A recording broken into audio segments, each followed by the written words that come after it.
주님 평화. 예, 오늘은 간만에 심리학적인 좀 이야기 좀 해보려고 합니다. 모두 다 똑같이 상처받진 않아요. 하지만 저같이 좀 유리 멘탈인 사람들, 이런 부류의 사람들은 이런 말에 엄청난 상처를 받습니다. 그런 누군가에게 상처가 될 수 있는 아주 강력한 어떤 말투, 관용어 몇 가지를 알려드리려고 해요. 첫 번째, 그래? 그럼 네 맘대로 해. 난 몰라. 어떤 것을 이야기하면서 논쟁을 하다가 그래도 내가 이걸 해야 된다라는 어떤 합리적인 이야기를 했을 때 상대방이 자기 의견이 이제 관철되지 않았을 때, 그래 그럼 네 맘대로 해. 난 몰라. 앞으로 난 절대 책임 안 질 거야. 이런 말을 합니다. 그냥 다른 의견을 냈을 뿐인데 거기서 그렇게 마치 이 일이 잘못됐을 때 모든 책임은 너에게 있고 그건 분명히 나는 잘못됐다고 얘기했는데 네가 고집부려서 한 거기 때문에 너의 잘못이다 라는 뉘앙스가 이 안에 들어가 있죠. 그걸 왜 자기가 책임져요? 의견은 어차피 서로 다른 의견을 얘기한 건데 네 맘대로 해. 난 몰라. 네 책임이야. 그건 다. 잘못돼도 난 몰라. 이렇게 얘기할 때 상대방은 상당히 내가 뭘 옳고 그름을 떠나 마치 내가 무슨 잘못된 고집, 그리고 저 사람에게 엄청난 상처를 준 것처럼 느끼게 만들죠. 그래서 저 같은 유리 멘탈은 그 말을 들으면 매우 매우 깊은 상처를 입습니다. 이 말 근데 여러분도 쓰실 때 있죠. 너무 그냥 답답하고 그러면 그런 말 쓰실 때가 있는데요. 이거는 정말 좋은 말이 아니에요. 내 기분 상한 걸 조금 표현하는 것이 저쪽에 가서는 이딴만한 돌이 돼서 머리에 부딪히는 경우가 됩니다. 물론 이 말에 별 데미지 안 입는 사람도 있어요. 그래, 내가 알아서 할 거야. 걱정하지 마. 라고 얘기할 수 있어요. 이 말을 하는 사람은 이런 대답을 할 수 있어요. 너 알아서 해. 난 몰라 할 수 있는 사람이라면 내가 알아서 할 거 걱정하지 마. 이렇게 얘기할 수 있는 사람이에요. 하지만 저와 같은 비슷한 부류를 하면 그 말을 못 합니다. 진짜로. 그 말을 한다 한들 속으로는 너무나 심장이 떨리고 힘들어요. 아마 이런 비슷한 분들 계실 거예요. 자, 두 번째 있습니다. 그래라. 누가 그러지 말래? 이것도 뭔가 뉘앙스가 비슷하죠? 뭔가 또 이야기 중에 나는 그래도 너무 하고 싶어. 근데 이 사람은 반대를 하는 사람이죠. 그런데 그럼에도 불구하고 이제 그걸 해야 된다라는 어떤 또 당위성을 설명하면 그래라도 하지 말 하면서 비웃듯이 비아냥거리듯이 말을 할 때 엄청나게 기분이 나쁘고 상처를 받죠. 근데 이 말을 할 수 있는 사람이라면 또 받을 땐 그렇게 받아요. 알았다? 내 맘대로 해. 너도 네 맘대로 살아? 할 수 있어요. 지금 제가 왜 그러는지 이해하시는 분들은 아실 겁니다. 어떻게 그렇게 말을 할 수 있지? 정말 신기하죠. 어떻게 그렇게 말할 수 있지? 이게 F와 T의 차이인 것 같아요. MBTI로 따지면. 네. 못해요. 그렇게 제가 그런 말을 너 그래라? 누가 그러지 말래? 이런 말을 한 적도 없지만 전 그렇게 말을 한다면 전 그 사람이 정말 죽도록 미운 사람일 거예요. 정말 평생 안 보고 싶은 사람이라면 그렇게 말할 수 있겠죠. 용기 내서. 못 말해요. 저 같은 경우도. 이런 말을 못 합니다. 그러니 어떻게든 설득을 시키려고 하겠죠. 그러니 이 말도 사실 멘탈이 약한 분들, 감정이 풍부한 사람들은 어마어마한 상처를 받아요. 그리고 아주 이거는 일상생활 중에 많은 분들이 하셨을 거예요. 왜 저도 했었었고, 이거는 뭐 감정형이든 사고형이든 떠나서 살다 보면 해봤을 말이긴 해요. 뭐냐면 내가 몇 번이나 말했지. 도대체 언제까지 그럴 거야? 이거 써보신 적 있을 거예요. 근데 이게 정말 정말 이제 엄마들이 주로 많이 쓸 수 있죠. 뭐 잔소리 해도 이제 안 고치면 도대체 내가 몇 번이나 말했잖아. 너 좀 제발 좀 그거 고쳐야 돼. 라고 잔소리할 때 있어요. 뭐 이런 이야기는 부모가 자식에게 혹은 스승이 제자에게 코치가 선수에게 할 법한 이야기긴 하죠. 물론 이 말을 듣는 당사자가 이걸 잘 수용하면 좋은 의미가 될 거예요. 그래 내가 고쳐야지 악습을. 혹은 상처를 좀 받지만 좋은 말은 아니잖아요. 도대체 내가 몇 번을 얘기했는데 진짜 너 언제까지 그럴 거야 이러면 이게 내가 정말 미련하고 바보 같고 한심하고 이렇게 느껴질 수 있잖아요. 네. 하지만 내가 그만큼 좀 노력하지 않았구나 하고 고칠 수 있는데, 이게 동등한 관계에서 이야기가 나올 때는 이야기가 달라집니다. 친구끼리 혹은 그냥 같이 함께 어울려 사는 단체 안에서 뭐 높낮이 어떤 상학 그것도 아닌 뭐 그냥 우리 관계 안에서도 뭐 회장님이 있을 수 있고 총무가 있을 수도 있고 그렇잖아요. 우리 수도회 안에서도 뭐 직책상의 어떤 위치가 있잖아요. 하지만 그건 직책상의 위치지 본질적으로 수도회는 형제들이잖아요. 근데 이런 관계 안에서 교우들 관계 안에서 이런 이야기를 한다? 그럼 이건 이야기가 달라져요. 이 이야기는요, 자기는 절대로 책임이 없는 거예요. 하나도 자기는 거기에 책임이 없고 자기는 완전한 위치에서, 말 그대로 심판자 위치에서 너의 행동과 태도에 대한 지적질을 하는 거거든요. 매우 교만한 행동이에요, 사실 이거.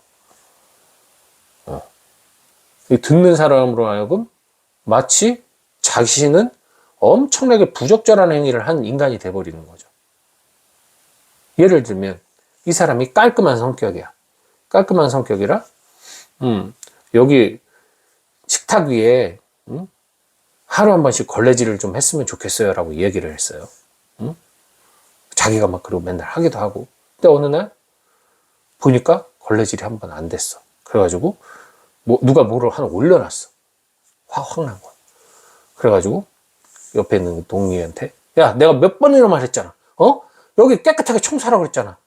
너 언제까지 이럴 거야, 너? 왜 이렇게 지저분하게 살아? 나 진짜 이거 못 살겠어. 진짜 뭐 말을 말아야지. 뭐 이래요.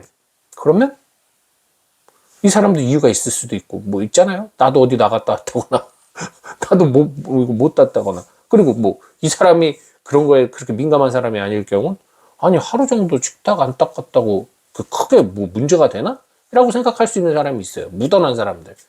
이런 사람들이 이제 한 방에 가는 거죠. 그게 저예요.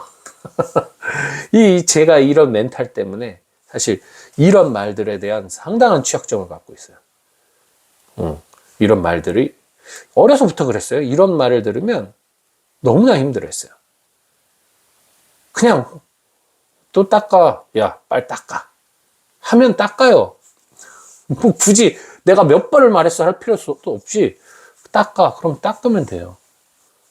이 단순한 사람이거든요. 근데 이렇게 잔소리할 때 신학교에서도 그런 경험이 몇 번 있었던 것 같고,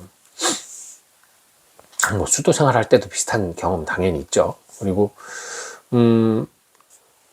주변에 사람들, 성사나 이런 걸 볼 때 이런 말들에 의해 상처받은 사람들의 이야기를 많이 듣곤 했습니다. 그래서 이게 뭐야 또 이렇게 들으면서도, 아니 잘못했으면 지적질 해줘야지, 몇 번 얘기했는데도 안 고치면 혼내야지 라고 생각하시는 분들도 분명히 있어요. 예, 그런 분들은 지금 이 말을 하잖아요. 내가 몇 번이나 말했지 도대체 언제까지 그럴 거야? 그러면 그래 계속 얘기해줘. 앞으로도 계속 얘기해줘. 이렇게 얘기할 수 있어요. 가볍게. 사실 제가 방금 이렇게 그럼 네 맘대로 해, 난 몰라 했을 때 내 맘대로 할 거야 라고 말한다거나, 야 그래 누가 그러지 말래? 그랬을 때 걱정하지 마.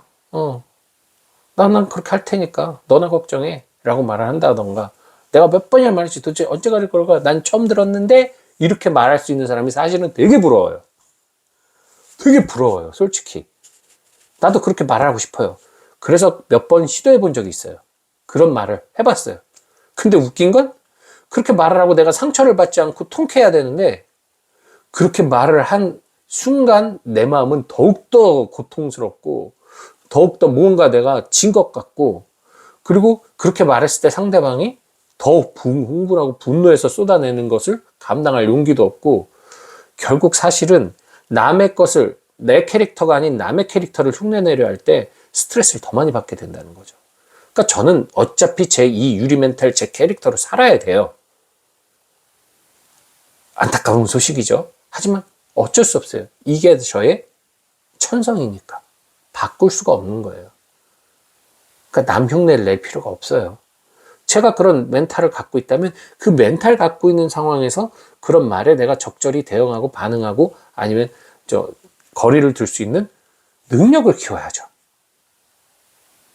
저는 그래서 저의 멘탈 같은 가진 분들을 좋은 성격이라고 말하지 않아요. 좋은 거 아닙니다. 상처를 쉽게 받는 성격이에요. 아무것도 아닌 것에. 그럼 아까 그런 말을 하는 사람들은 상처를 안 받느냐? 그 사람들은 이런 멘탈 가진 사람들이 너무 유유자적하게 성격 급한다거나 깔끔하다거나 아니면 이렇게 철저하게 지키는 걸 좋아하는 분들이 저 같은 사람 볼 때는 아주 미치는 겁니다. 그 자체가 미치는 거예요. 볼 때마다. 아, 저 사람은 어떻게 저렇게 유유자적하고 저렇게 미루고 저렇게 아무 생각이 없을까? 와, 환장하는 겁니다. 어떻게 저렇게 이런 것에 대해 심각성을 모를까? 그러니까 그 사람들은 사실 오히려 저 같은 사람 때문에 스트레스를 훨씬 더 오래 받고 있는 거예요. 오래 받고 쏟아 붓는 거죠, 한 방에. 그럼 우리는 한 방에 그 오래 받은 걸 한 방에 응축돼서 받는 거고. 이게 서로 간에 그런 관계성이 있어요. 하지만 어쨌든 이 말은 뭐가 됐든 이런 성격을 가진 사람들도 이 말을 들어서 기분 좋진 않아요. 이런 말들은 지금 제가 세 가지 말했는데 상대방을 죽이는 말이고 상대방에게 큰 상처를 주는 말이고 상대방으로 하여금 이렇게 좋은 관계를 유지하도록 하지 못하게 하는 방해하는 말입니다. 저는 이 말들이 신앙생활에도 똑같이 적용이 된다고 봐요. 우리 완고한 믿음을 갖고 있는 분들은 이런 말을 많이 합니다. 끝까지 포기하지 않는 예수님의 사랑, 하느님의 사랑을 무시하는 경우가 있어요. 너 그런 식으로 살아봐. 너 끝이야. 난 몰라. 라고 죄 안에 있는 사람을 바로 칼처럼 쳐낸다거나 너 그럼 지옥 가. 뭐 이런 식으로 얘기한다거나 어떤 이 사람의 신앙적인 어떤 모습 그것이 내 마음에 들지 않는다고 해서 마치 그것을 잘못된 것처럼 보면서 그런 식으로 기도해봐. 그래. 누가 그렇게 하지 말래? 라고 얘기하면서 봐라 어떻게 되나 라는 이 완전히 베베 꼬인 요나 예언자의 그 마인드죠. 베베 꼬여 있는 거죠. 원수의 마인드예요, 그거는. 그래서 이건 좋은 게 아닙니다. 그리고 내가 언제까지 그럴 거야? 이런 식의 다그치는 어떤 신앙적 가르침은 그 상대방의 마음을 열 수가 없죠. 강한 바람이 사람의 외투를 벗길 수 없고 따뜻한 햇볕이 그의 옷을 벗기듯이 그렇게 몇 번이고 죄를 저질렀을 때 품어주고 그래서 고해성사 때 혼내는 신부한테는 사람들이 성스러워 보러 안 가는 거예요. 그 이유가 그런 겁니다. 신부 입장에서는 혼내는 거잖아요. 너 잘못했지 그러면 안 되지 하고 혼을 낼 수 있는데 혼은 하느님이 내실 거예요. 혼꾸녕은 그냥 신부는 하느님의 자비를 보여주는 것이 가장 좋습니다. 자비를 보여주고 이미 그 사람이 왔을 때 자신이 정말 회개하고 자기 스스로가 자기를 얼마나 퍼니쉬를 하고 들어오는 건데 거기다 대고 또 화를 내고 혼을 내면 그 사람은 더 움츠려들겠죠. 물론 죄 고백은 안 하고 남욕을 하러 들어온 사람이라면 혼이 나도 됩니다. 왜냐하면 그것은 더 큰 죄를 짓고 있는 거니까 하느님 앞에서 대놓고 이제 고해성사가 아닌 죄를 짓는 거니까 정신 차리십시오 라고 얘기할 수 있어요. 하지만 자기 죄를 잘 고백하지 못하고 이 혼란에 겪고 있는 사람이라면 끊임없는 인내심으로 내 감정이 좀 올라오더라도 참고 그것을 다정하게 설명해주고 또 인도해주고, 어차피 계속 반복되는 죄들을 저지르잖아요. 그렇다고 제가 몇 번이나 말했습니까? 내가 도대체 몇 번을 용서해야 합니까? 이게 되면 안 되는 거예요. 예수님이 7번씩 70번이라도 용서하라는 말은 사제들에게 해당하는 말이에요. 사제가 어차피 하나님 용서하는 거를 사제경을 통해 드러낼 뿐인데, 사제가 거기서 그냥 내가 용서 못 한다고 화를 내고 한다면 신자들이 어떻게 되겠습니까? 그죠? 그래서 이런 말들 하시는 것도 주의해야 되고, 저 같은 멘탈 갖고 있는 사람들한테는 엄청난 상처를 준다는 사실 꼭 기억해 주시기 바라고요. 또 이런 말을 듣는 것을 힘들어하는 분들, 저 같은 분들은 이걸 어떻게 또 복수할까, 혹은 이걸 어떻게 내가 참아낼까, 이 노력을 하려고 하지 마시고, 그건 되게 어리석은 행동을 하는 거예요. 제가 해봐서 아는데 그건 되게 어리석어요. 그럴 때일수록 거리를 좀 두시거나, 아니면 내가 그것에 대해서 적절하게 대응할 수 있는 다른 방법들, 그런 것에 대한 상처를 내가 이렇게 희석시킬 수 있는 방법들을 연구하고 개발하고 하나님께 기도하고 하셔야 돼요. 정면으로 맞닥뜨릴 생각은 하지 마세요. 그거야말로 아주 바보 같은 행동이라는 거 말씀드립니다. 어쨌든 오늘은 좀 길게 이야기를 했는데요. 좀 재밌게 들으셨다면야 이게 긴 시간은 아닐 겁니다. 어쨌든 오늘 이제 저도 이제 아침 전례와 또 식사하고 녹화하러 가야 되니까 오늘 하루 행복한 하루 되시고요. 인사드립니다. 주님 평화.